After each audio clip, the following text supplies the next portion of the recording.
está no canal Mapa do Dia com o pastor Oswaldo Lima. Hoje é quarta-feira, dia 30 de julho de 2025. Na lição de hoje vamos falar sobre passar a tocha. O que para mim isso quer dizer um legado. Como que você pode influenciar uma nova geração? Como você pode prender a nova geração com a tocha da verdade? Simplesmente lendo o tempo, sabendo a hora exata de agir e a hora exata de sair do cenário. A liderança não pode de forma alguma se perpetuar. É chegado o momento que cada líder deve aprender a sair de cena e deixar que a nova geração possa assumir o comando do propósito de Deus para a família nesta terra.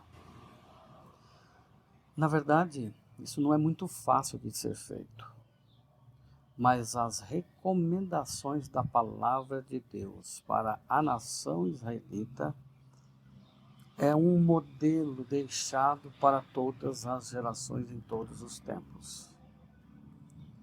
Como pai, como mãe, você sempre tem que pensar em qual legado você vai deixar para a geração futura.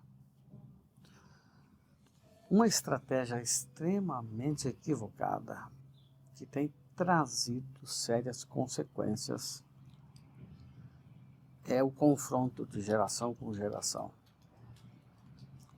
As novas gerações, elas são inovadoras e não conseguem fazer muito bem a leitura do passado.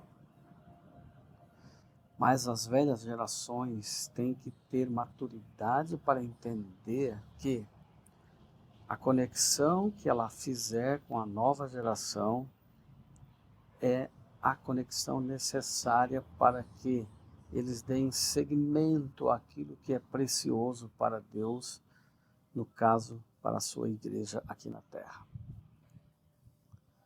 E quando Deus está para libertar o povo, Ele está realmente preocupado com isso.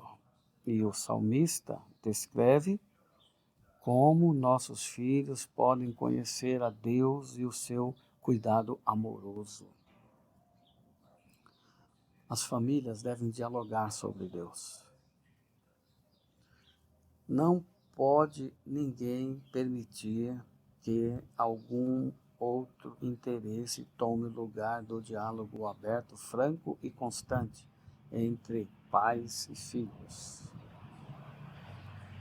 Fuja um pouquinho do celular, deixe um pouquinho as redes sociais de lado. Assente-se à mesa para conversar com seus filhos. Tome tempo, nem que seja pouco durante o dia, para falar com eles a respeito das maravilhas que Deus tem feito na nossa vida e na sua vida. Texto de Êxodo 12, versos 24 a 28, traz essa ideia maravilhosa e central aqui. Portanto, guardem isto por estatuto para vocês e para os seus filhos, para sempre. Quando estiverem na terra que o Senhor Deus lhes dará, como prometeu, observem este rito. Quando seus filhos perguntarem que rito é este, respondam: é o sacrifício da Páscoa ao Senhor, que passou por cima das casas dos filhos de Israel no Egito, quando matou os egípcios e livrou as nossas casas. Então o povo se inclinou e adorou. E os filhos de Israel foram e fizeram como o Senhor havia ordenado a Moisés e a Arão. Em Israel, os pais eram os primeiros professores dos seus filhos. Como tais, deveriam contar a história do êxodo aos seus filhos. A história deveria ser narrada apenas não como evento histórico distante, mas como uma experiência pessoal, vivida, experimentada na vida de cada um deles. E algo que tinha ocorrido muito tempo atrás. O que você tem guardado de experiência com Deus para narrar para os seus filhos? Daqui está um ponto para reflexão. O que você tem para contar para os filhos? Mas se você não tiver uma experiência pessoal com Deus, o que você vai contar para os seus filhos? Para ter algo para dizer, tem que ter tido algo experimentado e vivido. E essa relação, pai não tem pelo filho e nem filho tem pelo pai. Cada um tem que ter a sua.